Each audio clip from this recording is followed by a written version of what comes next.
G'day, good afternoon. Welcome to another video, and today's video is on the famous and I'd say infamous So Kate from Christian Louboutin. So the question of the day is, are they redeemable?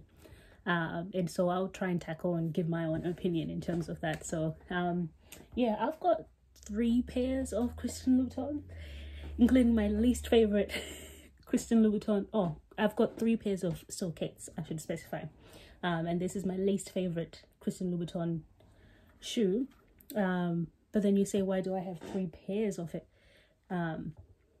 This is a key difference, so I'll make sure to talk about the difference between these two, and also one of the loves. So I guess for me there is a bit of a difference between these 3 pairs of shoes. I love 2 of them, and I shouldn't say hate, I greatly dislike this one, and that was entirely my fault, and I'll talk about that as well. So to start off with, the So Kate is a very narrow in the front. Oh, more than too many. Let me just so very narrow in the front, pointed toe heel with 120mm height. Now, already in saying that, there's people that it eliminates, and I should have been eliminated from this, but I'm stubborn. So I've got wide feet, so this ain't gonna be comfortable.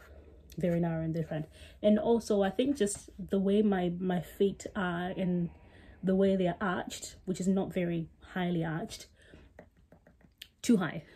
So if you know that you can't walk in heels and you can barely do 100mm, don't really go for this one, because it's not going to be comfortable for you. If you have really wide feet and you're not up for the challenge of squishing your toes, again, don't go for this one. They have other styles that are in lower heels, Pigalle Follies, that has the same look if you're not for the height. And I think also it might be a little bit wider in the toe box as well. But otherwise, there's other brands as well that have shoes that are not so narrow.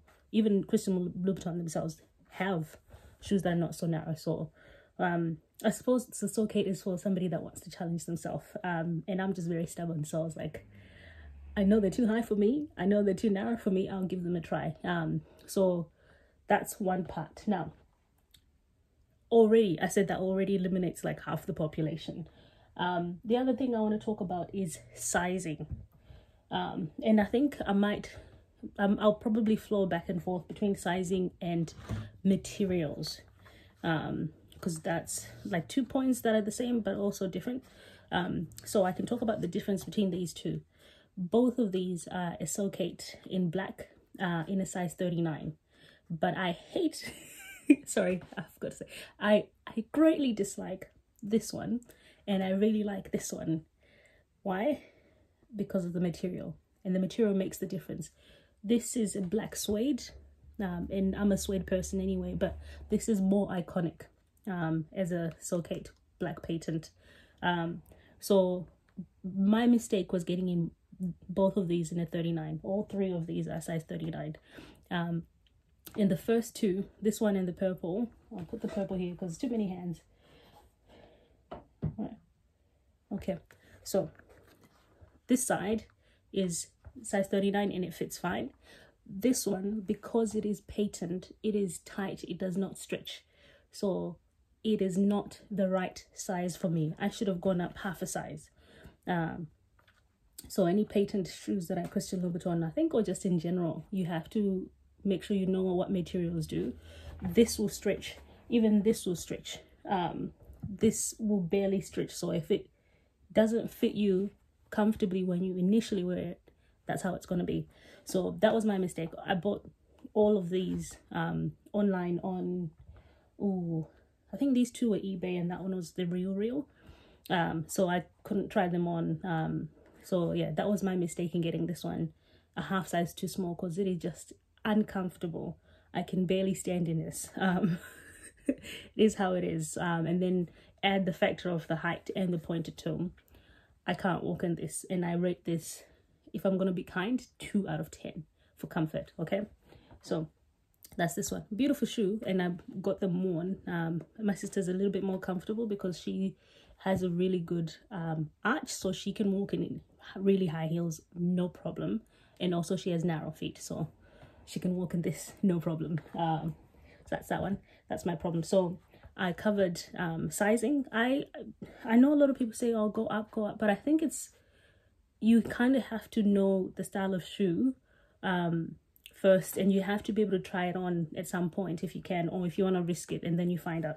For me, I am technically a true size 39 in So Kate's, and if I had listened to everybody's advice, I would have gone with a 40, which is what I did with my poor lovely Pegal Follies in the Speechy or the multicolored studs. I went with a 40 and they were far too big, far too big. So I'd say at most half a size up if you've got the patent material or something more stubborn, maybe the Swarovski or whatever it is, something that's harder. But yeah, so materials matter.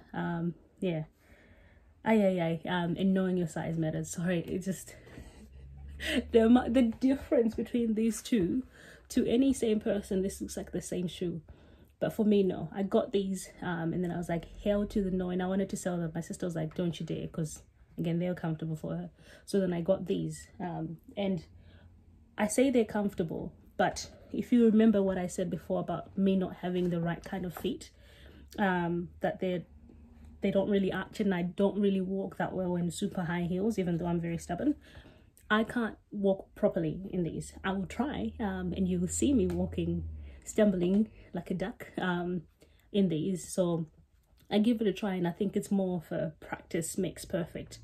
Hasn't made perfect yet, so maybe more practice and we'll see how it goes. So yeah, I think you just have to know the shoe and you have to know your feet.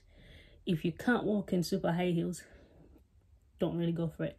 If you have really wide feet, don't really go for it. And you also have to know the materials of the shoe. So suede and what is this, glitter, something that's malleable and a little bit flexible is going to be more comfortable for you than something that's patent, unless you want to go up half a size.